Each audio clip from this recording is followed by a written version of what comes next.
It is so important to make all our actions as an offering to the Lord. Om represents God. That's why Om is in the beginning of all mantras, before all yogic practice. And then our practice will be blessed, even if we make some mistake, consciously, intentionally, or by negligence. The Lord will fix that situation.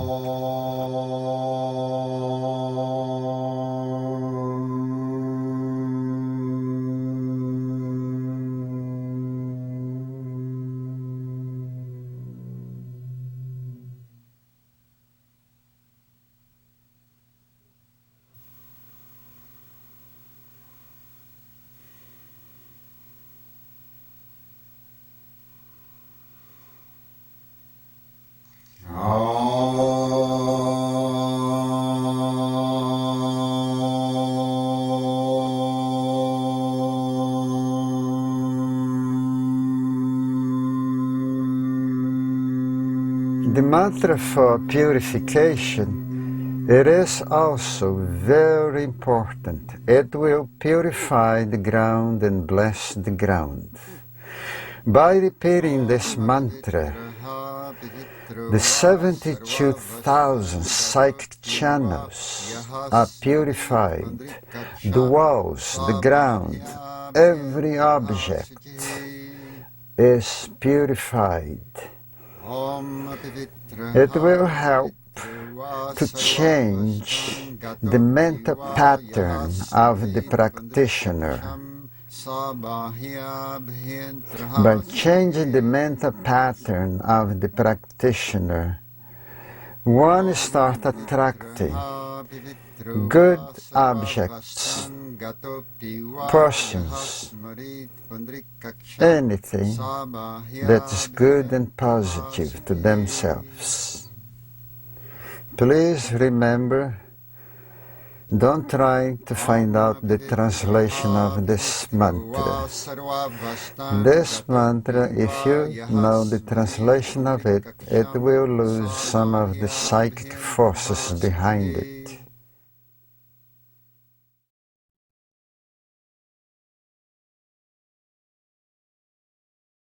This is downward dog variation.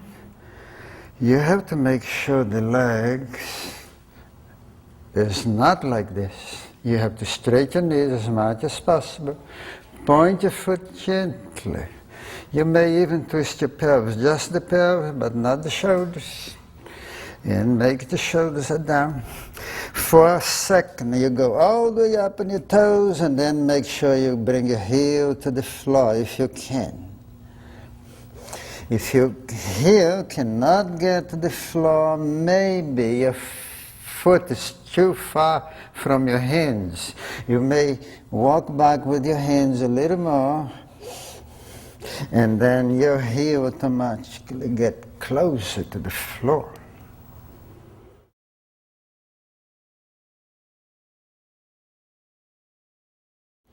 If you are having difficulties with the Visvamitrasana, I'll show you here a few things.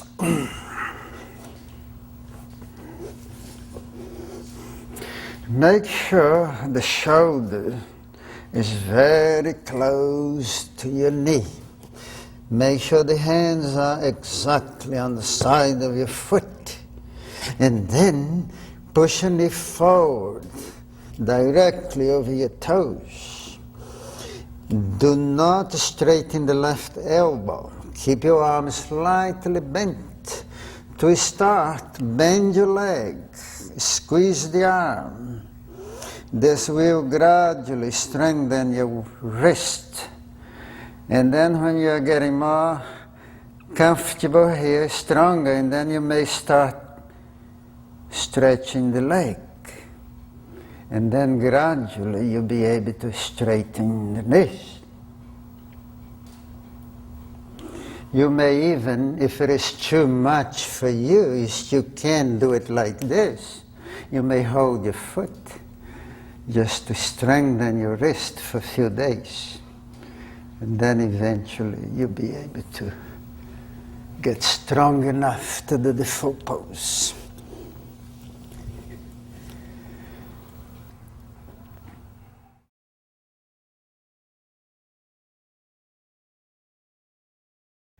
This is one of the versions of Pavrita Parshvakonasana you're going to find in the series. Make sure the arms are in a straight line, because when you push here, your arm is pushing your leg.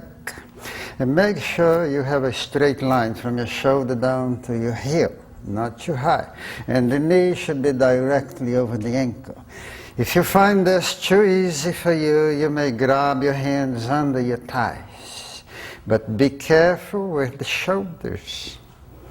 And then start pulling and concentrate on this shoulder back. And try to get your face up in the air. And don't bend the left leg.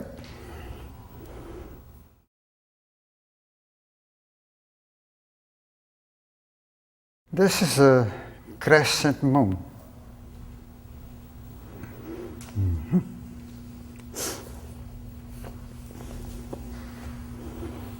So, make sure the knee is directly over the ankle.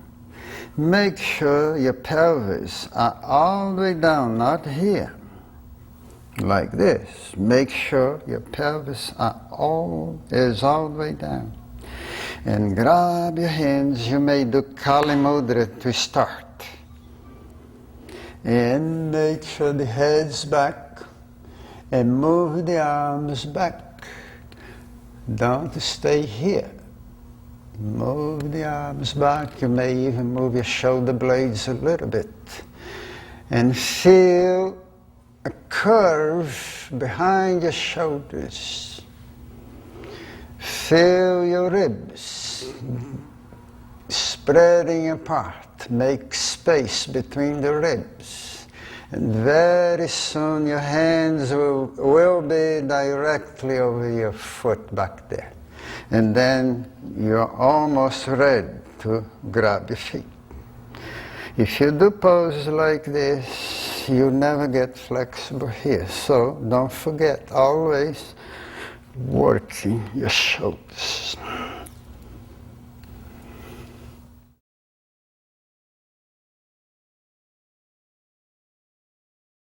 Hanumanasana, leg split, for those who are not too flexible. Be careful with the hamstring.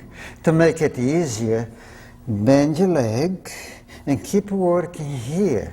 The pelvis down gently like a spring. Keep working here gently.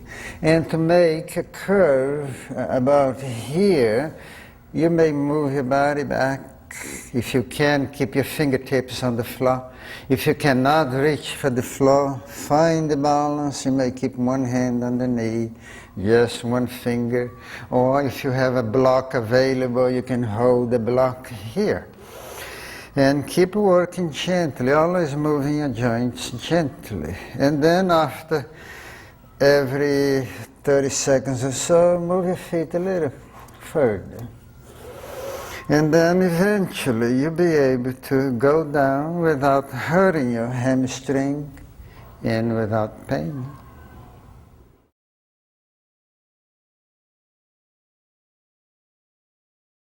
For those who are starting doing headstand here, one thing you have to be careful. Never stand on your head from the center back.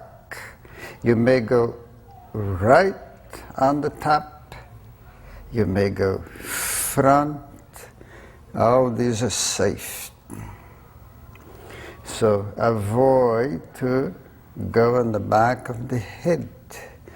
And don't stay too long for the first time. You may break the blood vessels on your eyes. If you are not in good health, overweight, eating junk food, be careful. Don't stay too long.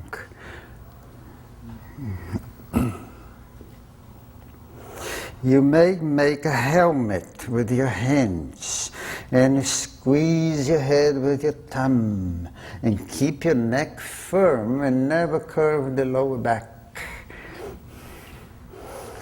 And walk towards your face.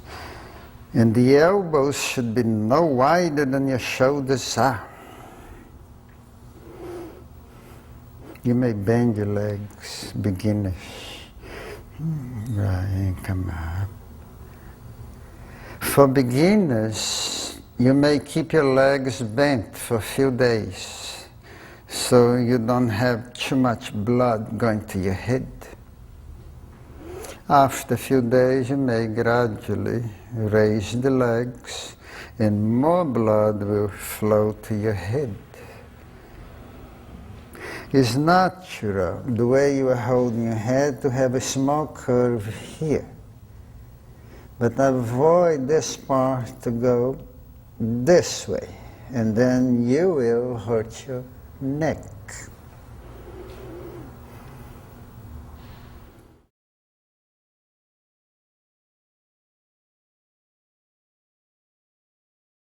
Here's scorpion. If you're having any problem with the scorpion, you're getting tired too fast, maybe your arms are not in the correct way. Make sure the elbows are no wider than your shoulders, and your upper arm has to be in a vertical.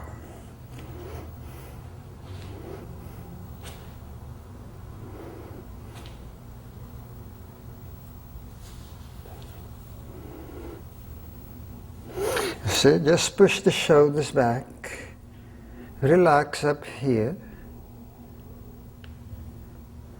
and push a little more until 90 degrees, but not bending. And then you feel comfortable. Rather than bending and staying like this, you can't stay too long here.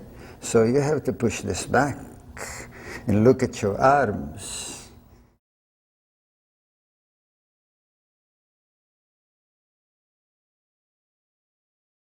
Here is the bridge being done in a traditional way. Many beginners sometimes hurt the fingers because this way you need lots of flexibility on your hands.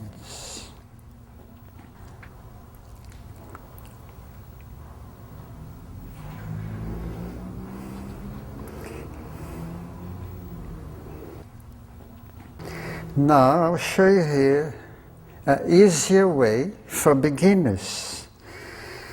You just turn your hands, place your thumb towards the back, towards the spine. Very easy to be done without any pain or injury on your fingers. But watch out for your thumbs. Even that, you have to be careful. You may bend your leg, land your toes down. Now get your palms, you have to fight for it now. Get your palms under the lower back, the elbows no wider than your shoulders.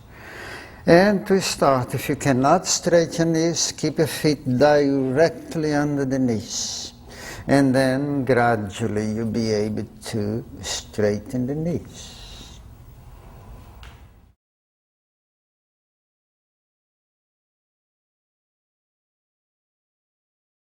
Now you see here how to go into the couch from the bridge. Very simple. Make sure the heels are almost together, if it is possible. And the big toes may be 3 to 4 inches apart. The knees may be apart to start. Sit. Grab the ankle. Make sure the elbows are on the floor. If your knees are not on the floor yet, you have to keep your elbows on the floor and hold your ankles. If your knees touch the floor and then you're ready to complete the pose by grabbing your elbows and dropping your arms on the floor in front of your face. And to break the pose, return your hands to your ankles, elbows on the floor, raise the head, raise the knee, put your back on the floor gently, and stretch the legs.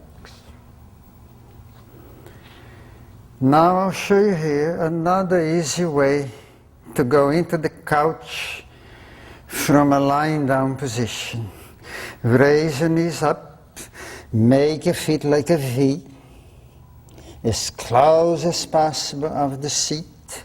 Bring your hands like this, very close to your shoulders, like this. Take a half breath in now and move your body this way and sit on your heels. Put your elbows on the floor and grab your ankles immediately. Keep your elbows on the floor. And from there, you do whatever you saw before in the previous pose. To break, same thing. Return your hands to your ankles. Raise your head and knees. Put your back on the floor. Yeah. That's it.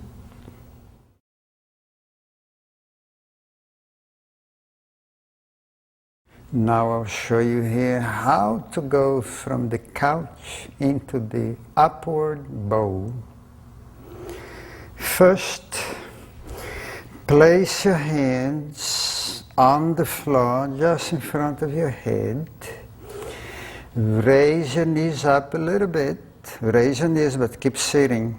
You slide your head towards your hand, right? Now take a half breath in and push up. Now go back again, return. If you are not strong enough to go with the feet together, and then go back again, raise your knees, push your head away. Separate your feet. Take a half breath in and push the body all the way up. When you reach up here, make sure that your feet are not too close to your hands. Otherwise it may hurt your back unless you are flexible. And to go down from there, take half breath in, raise your head, and put your back on the floor. You sit down and relax.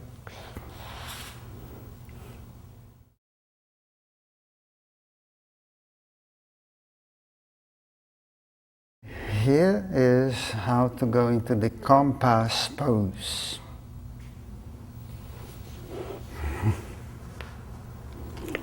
Make sure the hand is right on the top of the foot and push your knee right behind your shoulder. Make sure this hand goes all the way back. Push your right buttocks all the way back. Place your hand down and lean towards that hand. As you straighten the right knees, you start pointing your toes and straightening the ankle.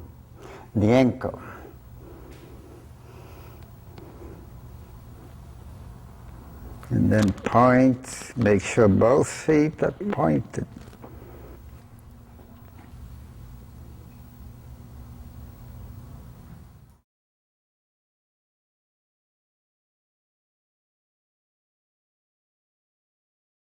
Here is Sthitibhasana for those who are starting it from a standing position. Bend your legs, put your fingers under your heels, pull here so that the shoulders get between the knees. Place your hands on the sides. Spread your fingers apart. Your hands should be wider than your shoulders are. Bring your sit down until you feel like your legs are squeezing the arms. And keep squeezing the arms and find the balance. And then to start, do not allow the knees to go away from your shoulders. You may bend the arms a little bit. Keep pushing the knees towards each other all the time. And raise one leg to start. Raise the other. And then by bending the arms a little more, you see the knees keep closer to the shoulders. Not like this, it's not comfortable. So you must stay with the knees near the shoulders. And then eventually you'll be able to straighten your elbows. Stay there.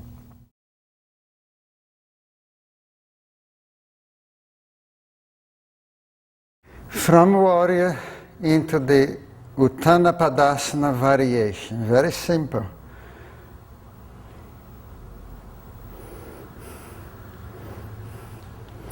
This is not an easy pose to achieve. If you don't have a good back stretch yet, if you did not master the Hanumanasana, your leg going to reach only here or less. But if you are flexible, just push your hands on the floor, get your head near the leg, keep pushing in, try to stretch as much as you can. That's it. But so don't you worry. Most people start with this leg no higher than the seat. And the rest will come gradually.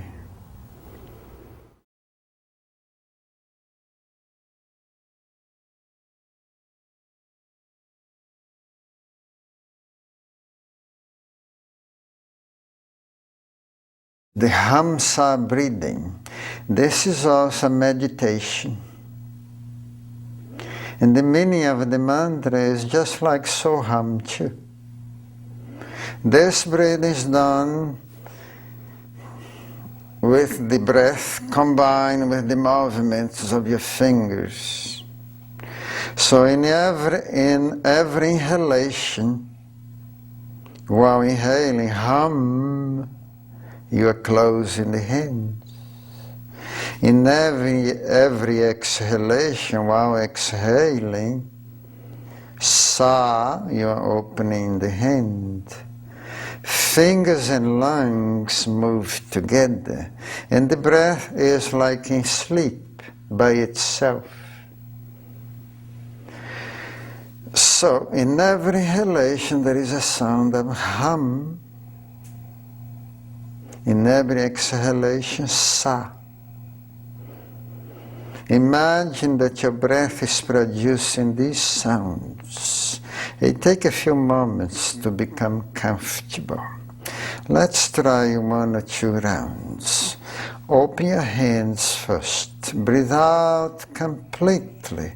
Now start inhaling gracefully, closing your hands. About 4 seconds or so to close. And then exhaling, opening. Very slow. In, hum, sa.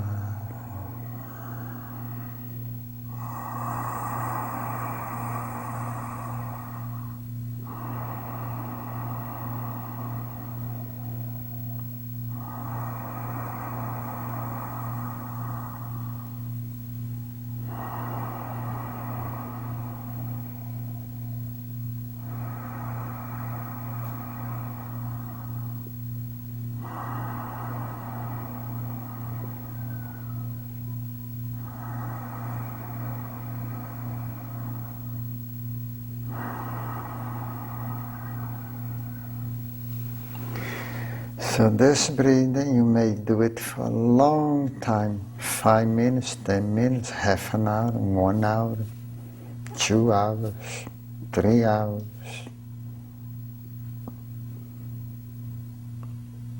And then you are doing your meditation soon. Supreme bliss radiates from your heart region.